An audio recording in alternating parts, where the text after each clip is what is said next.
Dive. This is the place where we take the world's most overwhelming data sets, reports, and just raw source material.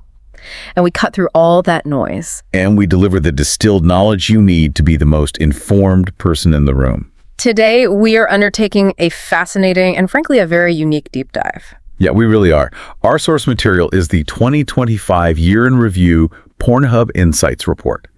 And look, this isn't just about traffic numbers. Not at all. This is a massive annual sociological study. It gives you this candid, unfiltered look into global human desire, cultural shifts, and how millions of people chose to spend their downtime in 2025. That's exactly right. If you want to know what the world was collectively thinking about, what captured the global imagination, what was driving search queries, and what surprised even the experts, this report tells that story.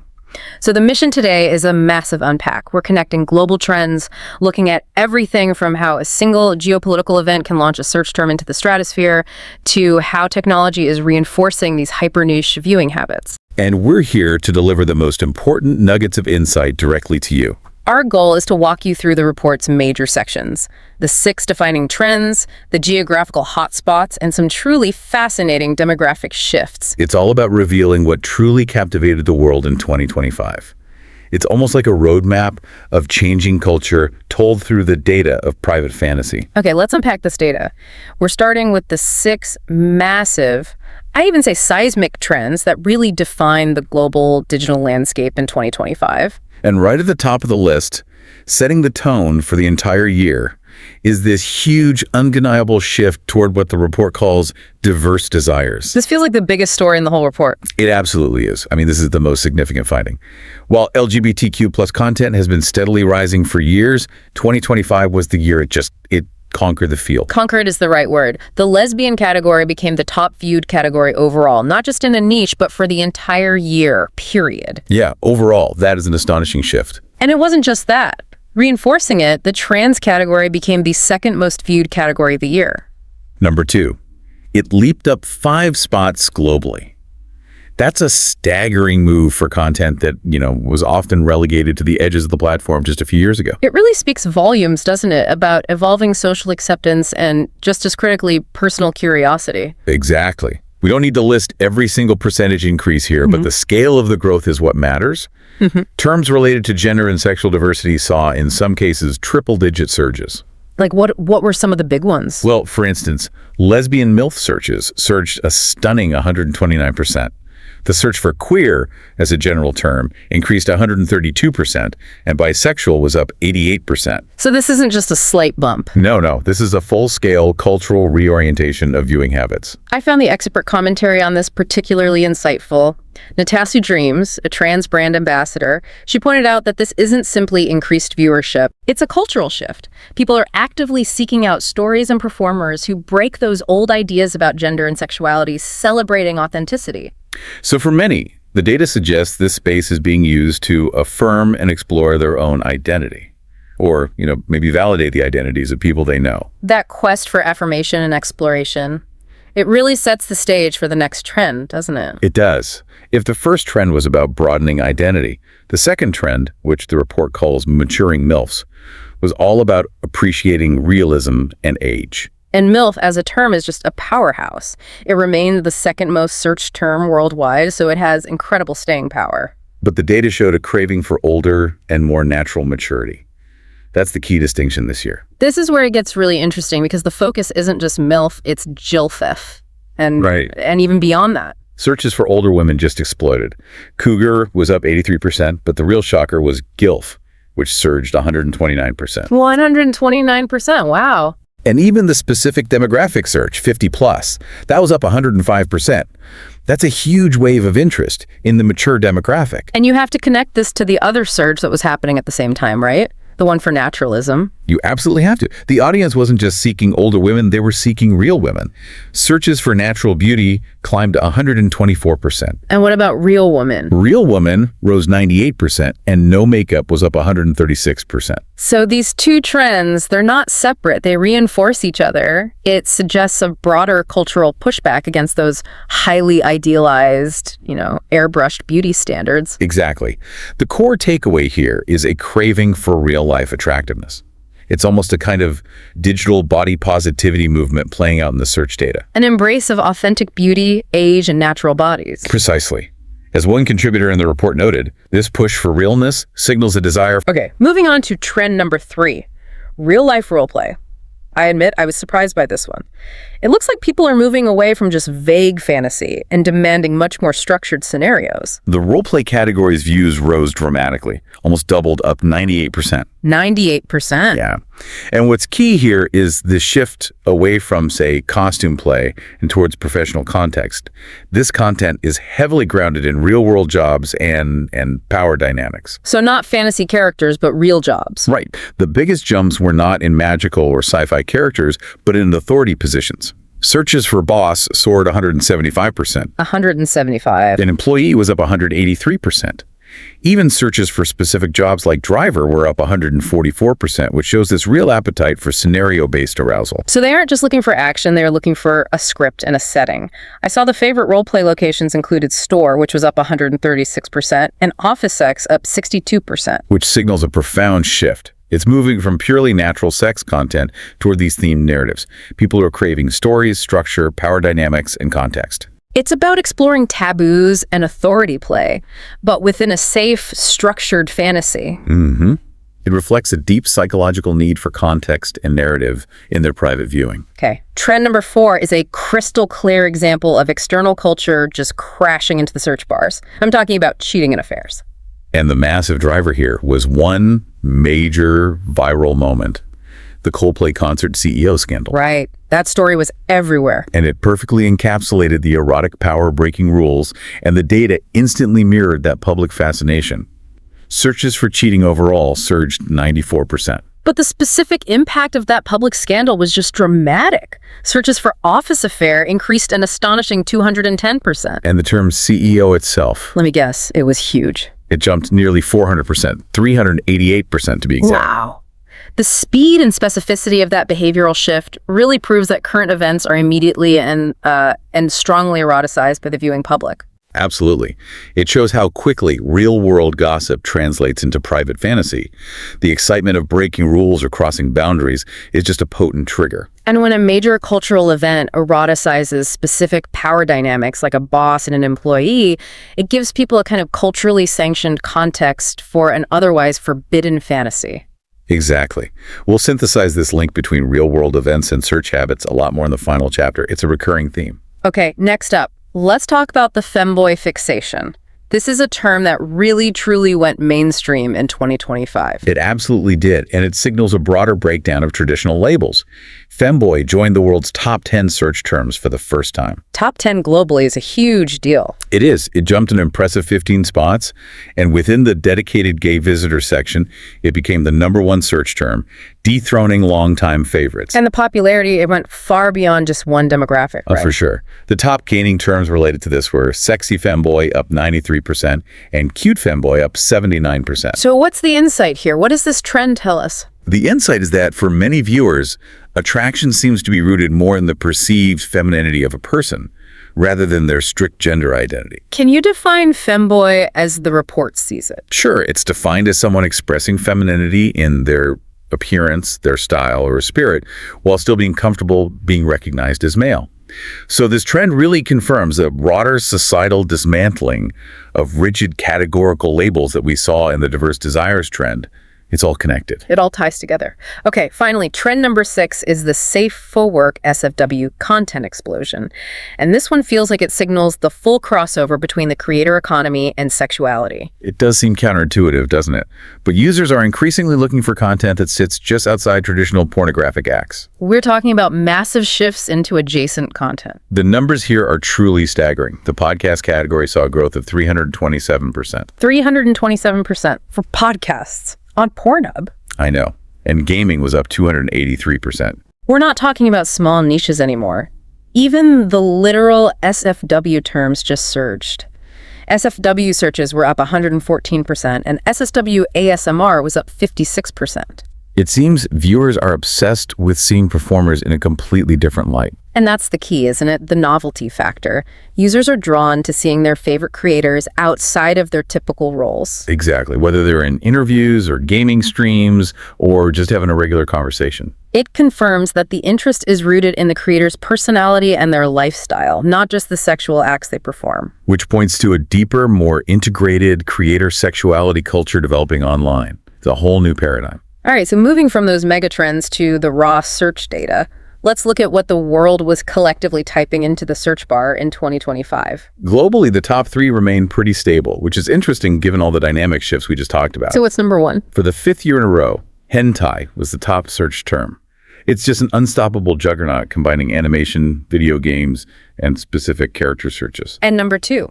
MILF held strong at 2nd, which reinforces that maturation trend we discussed. And Paine, referring to Filipino heritage, held strong at 3rd. And this is an important geographical anchor point, right? It's driven by that massive and continuously growing audience from the Philippines. Absolutely. Now, the major movers below the top 3, they confirm the trends.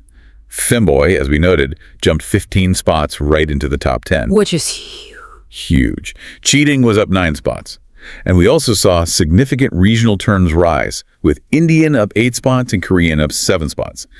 That reflects a growing viewership from Asia and the diaspora. Okay, let's shift the focus to the United States snapshot, because here we saw a major changing of the guard, marking a pretty significant domestic cultural shift. That's right. In the U.S., Latina became the top search term. It successfully dethroned the longtime champion, hentai. Hentai is finally off the top spot in the U.S. Yep. MILF rose to 2nd, and Asian claimed 3rd place.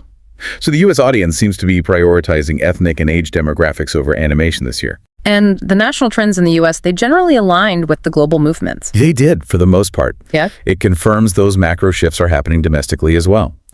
Mature rose 6 spots. Lesbian was up 1. Trans climbed 5 spots.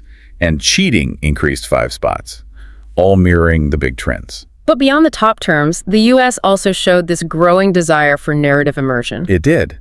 Threesome was up 4 spots, POV point of view jumped 8 spots, and Joy, jerk-off instruction, was up 6 spots. So this suggests U.S. viewers were specifically looking for more participatory, more immersive, and maybe more collaborative viewing experiences. I think that's a fair assessment. It's a move toward more interactive fantasy. Okay, this brings us to what might be the most fascinating part of the search data.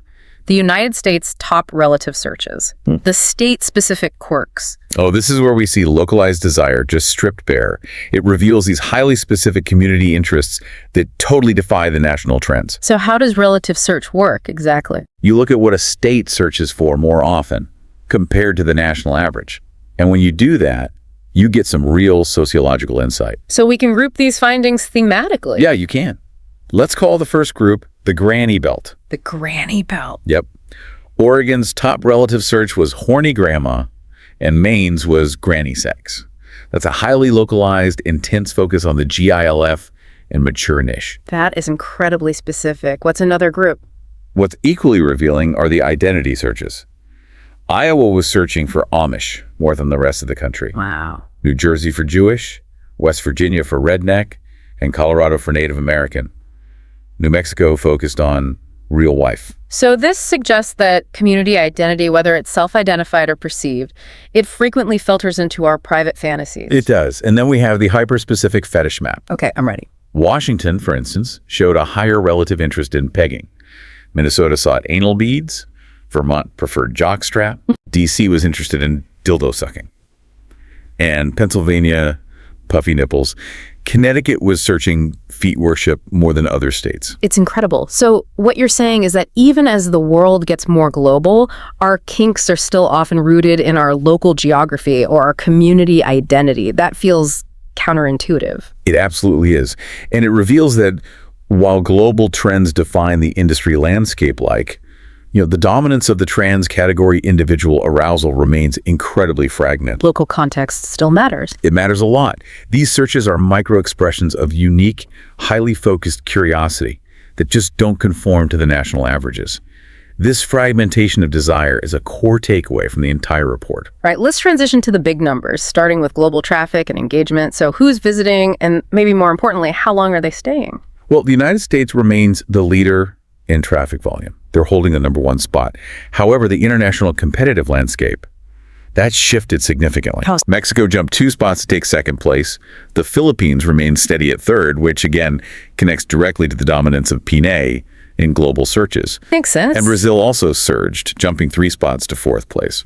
We should probably briefly touch on the impact of regulatory changes, because that influenced the ranking for several major European nations. We should. It's important to note that the traffic drops in major countries like France, they were down 4 spots, and the UK down 3 spots. They weren't random. Right. The report connects them to something specific. Yes, the report directly attributes these shifts to new age verification laws that temporarily suspended access for many users. So we're just reporting the data and the source's commentary that such regulation had a measurable impact on traffic volume. Got it. So overall, this is truly a global pastime, with the top 20 countries representing over 3/4 of all daily traffic. But globally, the average visit duration, it fell slightly. Just slightly, by 7 seconds down to 9 minutes and 33 seconds. That small drop is interesting, though, especially when we consider gender engagement. It really is. Female visitors consistently spent more time. They averaged 15 seconds longer per visit than their male counterparts this year. So that gap reinforces the idea that women are highly engaged viewers, not just casual browsers. Exactly. Now, breaking down the time spent by country gives us some huge shifts. Japan is now the longest engaged country. They jumped from 8th place last year all the way to 1st. Wow, what's their average? They're averaging 11 minutes and 2 seconds per visit. The Philippines also saw a huge surge, spending nearly 2 whole minutes longer this year, averaging 10 minutes and 53 seconds. But on the other hand, consumption habits are far from static. Far from it. Mexico, which was the leader last year, fell 9 spots. They lost over 1.5 minutes of their average time. This rapid fluctuation just shows that viewing attention spans are extremely volatile globally. What about within the U.S.? The average visit was just over 10 minutes, but the states with the longest visit times were intriguing. They really were. Yeah. Alaska led at 11 minutes and 48 seconds, and Hawaii followed at 11 minutes and 10 seconds. And the report itself had a theory about that, right? It did. It speculated that these longer durations could be partly attributed to slower internet speeds in those states. That's a fascinating technological interaction with behavior. If buffering takes longer, the visit duration necessarily extends. It's a plausible theory. On the shorter end, Louisiana cut its visit by 1.5 minutes, averaging the least time, followed by West Virginia. Okay, let's talk age demographics. The average visitor age remains stable at 38 years old. Right, but that stability in the average age, it kind of belies the growing youth dominance. The 18-24 age group saw a 2% increase and now accounts for 29% of all visitors. 29%. Yep, and combined with the 25-34 age group, these two younger demographics account for over half of all traffic. But the truly fascinating number is what the report calls the engagement gap, the clear difference in time spent by age group. Precisely. The younger viewers, the 18 to 24-year-olds, they spent time below the global average. But the older viewers, specifically the 65-plus demographic, they spent a staggering 121 seconds more than the average. 121 seconds, so over 2 minutes longer. Yep, clocking in about 2 minutes longer than the youngest group. So is that patience, better focus, or just a different level of digital fluency? What's the thinking there? It could be a combination of all three. The report notes that this demographic has seen its engagement increase year over year. It suggests that older users may be less accustomed to that rapid-fire, short-form content. Right, the TikTok effect. Exactly. And they might prefer longer, more traditional features like massage or reality categories, which just require more time to watch. Conversely, the youth segment is heavily invested in vertical video, which is specifically designed for quick, sub-4-minute consumption. That makes a lot of sense. Shifting to peak viewing times, this data shows us the collective rhythm of global downtime. It really does. Yep. Traffic generally peaks in the afternoon around 3 p.m., then it drops off during the busy early evening hours, and then sees its highest activity between 10 p.m. and midnight. With 11 p.m. being the peak hour globally. That's the one. And there was a major behavioral shift this year. Sunday officially dethroned Monday as the day with the highest average traffic. So the quickie before the work week hypothesis is strong. It seems to be. That massive wave of activity right before visitors fall asleep and start the new work week. It's a clear pattern. And finally, the ultimate synchronized moment of 2025. The highest traffic moment of the entire year occurred at 11 p.m. on January 5th. And this is a perfect illustration of how completely unrelated cultural events can converge to drive behavior. What happened at that exact time? That specific hour saw three contributing factors. The Golden Globes had just ended, the Lions versus Vikings football game had just concluded, and a major winter storm across much of the U.S. was keeping people indoors. So the convergence of three distinct external factors created the perfect conditions for a massive synchronized peak in traffic. That's exactly it. Let's get granular on the content itself. Looking at the most viewed categories globally, that diverse desires trend we talked about, it truly solidified its dominance. It's redefining the industry standard. The new top 5 is proof positive of this shift. Lesbian rose 3 spots to take the top position. Number one. And transgender climbed 5 spots to second place. Which pushed the two previous leaders, MILF and anal, down to third and fourth, respectively. Correct. The LGBTQ+ demographic is now the defining force in mainstream viewership. It's not a niche anymore. And beyond the top 5, we saw these major surges in regional and niche categories. We did. Indian jumped 15 spots, solo female climbed 10 spots, and both Latina and Korean categories were up significantly. This just shows the increasing fragmentation of demand based on specific ethnic or regional interests. Speaking of niches, let's revisit the category growth and viewing lengths data, specifically that SFW effect. The growth rates here are just staggering, and they really point to the future of the platform. Podcast was up 327%, gaming up 283%, and vertical video rose 144%. And that vertical video growth is clearly connected to the successful rollout of the Shorties format, right? Absolutely.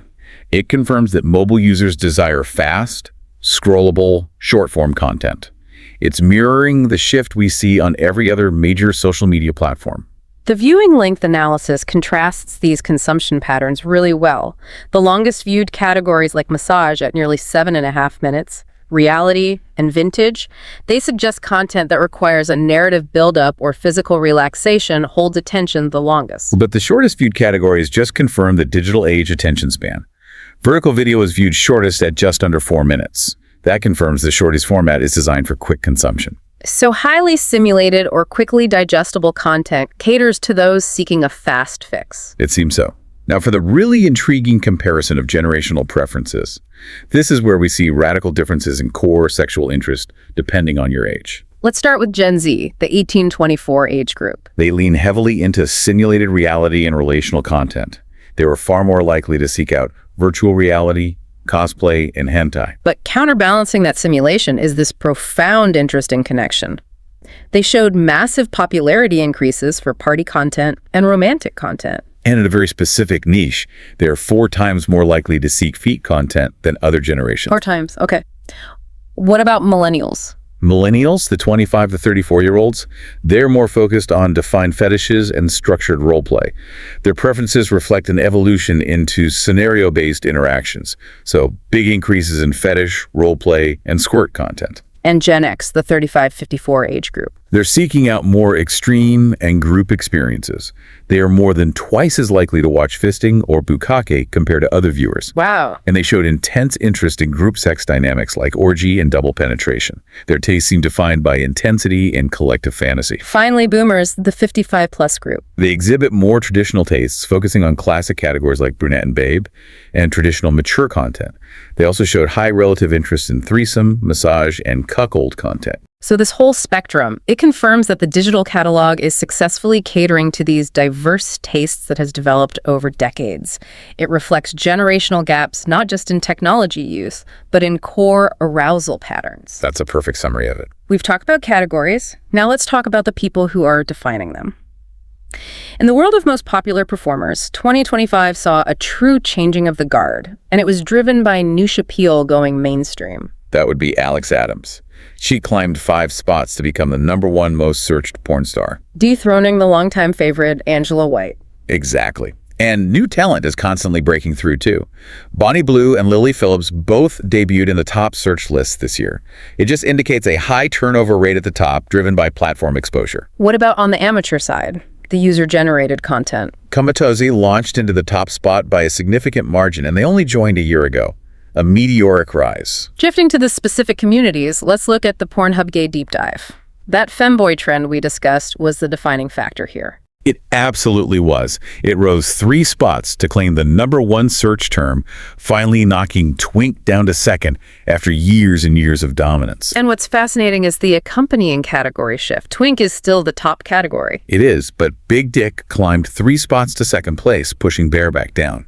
And the top performer mirrored this, with Tyler Wu taking first place and knocking Malik Delgady to second. In the transgender performer spotlight, Emma Rose climbed to the top spot by a really wide margin. Which just reinforces the explosive growth we saw in the category overall. She was also the top viewed performer during the Trans Day of Visibility Insights, so that indicates a sustained popularity across the entire year. All right, let's discuss the profound changes observed in the gender divide. While there is considerable overlap in the top 5 favorites, like Japanese, MILF, and anal women are driving very different trends, it complicates all the old assumptions about viewership. Absolutely. The growth of the trans category was substantial for both men and women, so that reinforces the global trend. But women view certain content significantly more often than men. They do. They viewed reality 155% more and lesbian 130% more.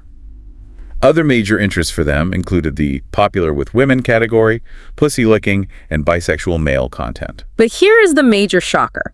The search behavior for performers.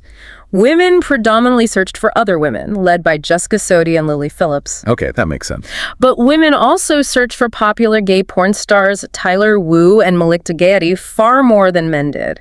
Tyler Wu's search percentage increase by female viewers was astronomical, over 900%. Wait, 915%? That completely defies the typical male gaze theory we usually talk about.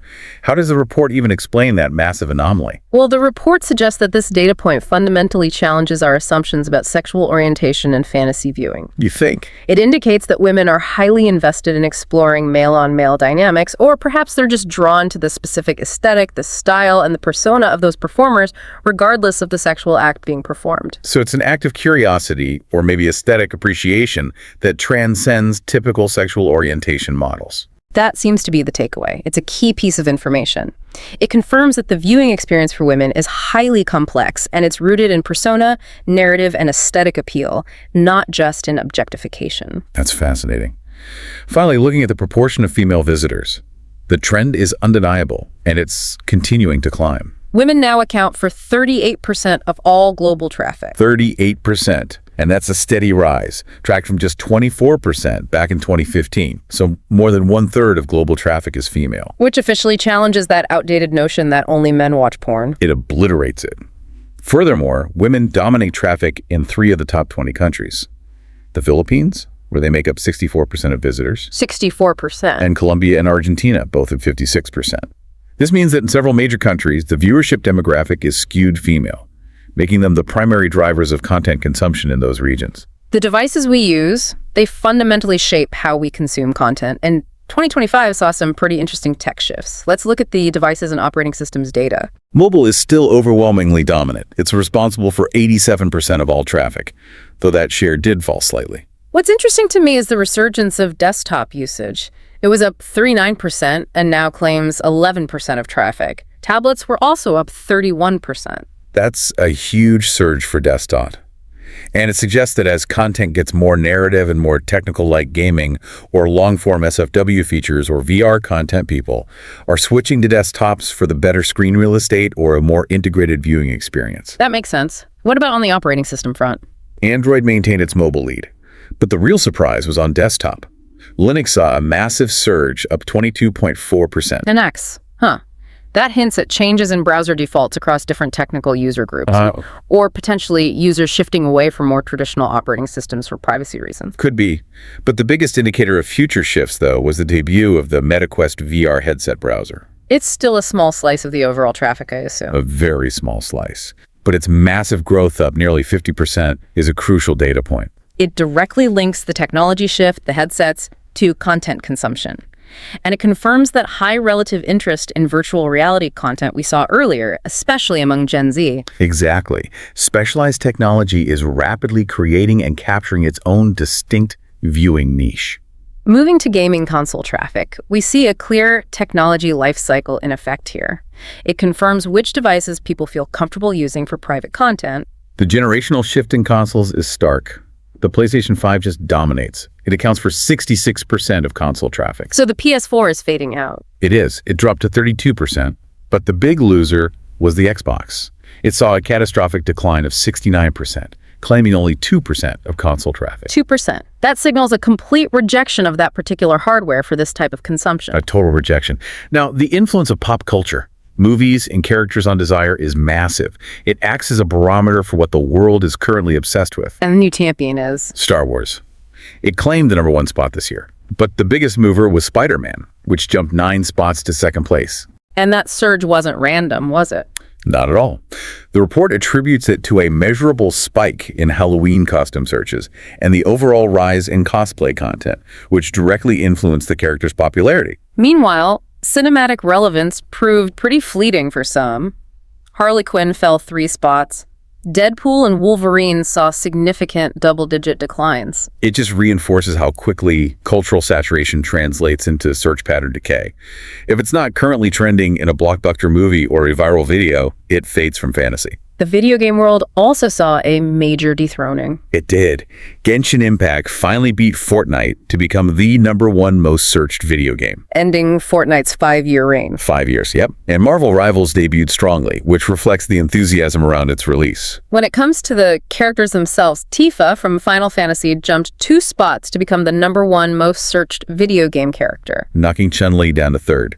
These character surges just show the immediate sexualization of popular, culturally relevant female characters, mirroring their commercial success. All right, now we take our final granular look at the top 20 countries. We're focusing on their unique relative desires and local obsessions, starting with the surprising trend of national self-interest. This is a profound cultural insight. Many European and South American countries show an overwhelming preference for content featuring their own people. We can call them the nationalists. This desire for homegrown talent is quantified in massive relative viewership percentages. Massive.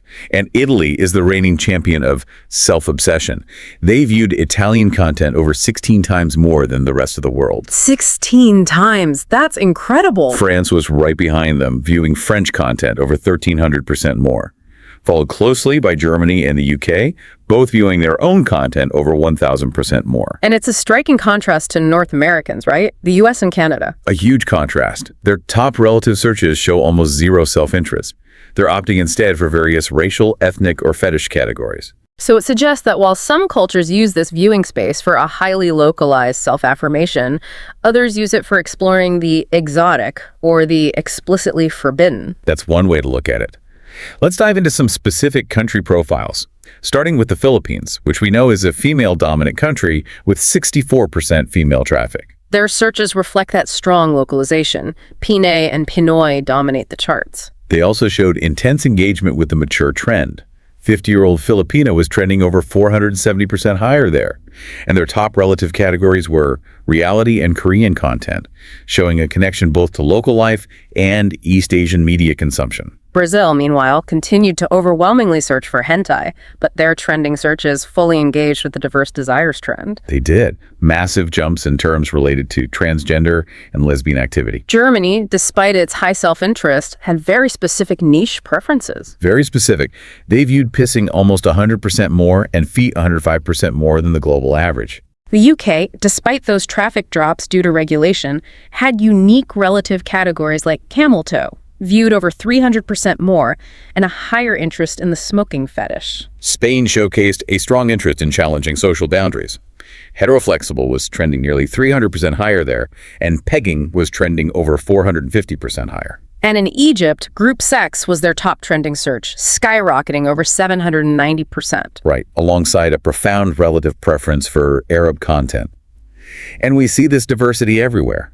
Chile, heavily invested in the Latina demographic, also showed high interest in marital sharing, with a 350% rise in searches for homemade swingers. And Ukraine demonstrated unique fetish interests in their relative searches, with double penetration and fisting viewed significantly more than the rest of the world. The specificity and diversity in this geographical data just confirms that the overall trends are made up of millions of highly specialized local desires, and each one reflects these unique cultural undercurrents. Okay, last chapter.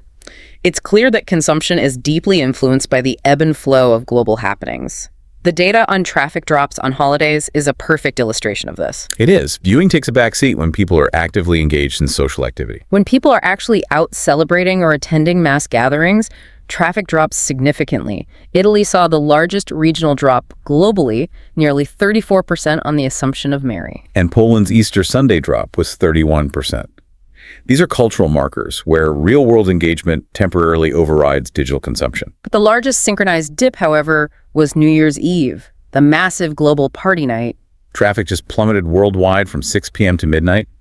Colombia saw the biggest decline at 65%, followed closely by the Philippines and Chile. That's a massive social shift. But interestingly, Egypt had a much smaller drop, only 11%. And this is culturally attributed to the fact that the country is predominantly Muslim, and the Muslim New Year falls on a different day. It minimizes the impact of the Western holiday. So this brings us back to the synthesis we promised, the influence of external events. We saw how major political and sports events like the Super Bowl, the Canadian election, and Eurovision generated specific, localized insights into how people adapted their viewing around them. But the most compelling link between external culture and search terms remains that Coldplay concert CEO scandal. We started this deep dive with that example, and it really serves as the ultimate proof point. It does. That specific event drove massive, high-percentage trending searches like CEO up almost 400% and office affair up 210%. The lesson here is twofold then. Traffic drops when people are engaged outside, holidays, parties. But specific, dramatic external events that touch upon authority or taboo generate instant eroticized curiosity that drives them to the search bar. So real life doesn't stop fantasy. It feeds it. Perfectly put. It feeds it. #tag outro. So let's synthesize this profound data set. When we look back at the entirety of the 2025 year in review, 3 core takeaways really defined global desire and consumption. First, 2025 was fundamentally defined by diverse desires. The LGBTQ+ space, particularly the lesbian and transgender categories, rose to command the top viewership spots globally. They officially redefined the industry landscape. Second, we saw a growing preference for maturing and realness. The massive growth in GILFs, searches for 50+, and that corresponding craving for natural beauty signal a pushback against highly idealized, unrealistic standards. It's a move toward authenticity. And third, consumption is fragmenting. While mobile reigns supreme, niches are strengthening dramatically. You see it in the huge crossover into SFW content podcasts, up 327%, gaming up 283%, and the rapid adoption of niche devices like VR headsets. The audience is finding exactly what they want, no matter how specific or localized. The other core takeaway that we just can't ignore is the challenge to old assumptions. The data definitively shows that the notion that only men watch porn is it's outdated. Completely. Given that female visitors now account for 38% globally and are the majority traffic drivers in several major countries like the Philippines, that idea is dead. Women are actively shaping consumption patterns and driving specific, surprising niche searches. This entire report provides a profound snapshot of private curiosity. We've seen how cultural shifts, global events, and generational differences manifest directly in these search patterns. We see what people want when they think no one is watching. We do. So the question for you, the listener, is this.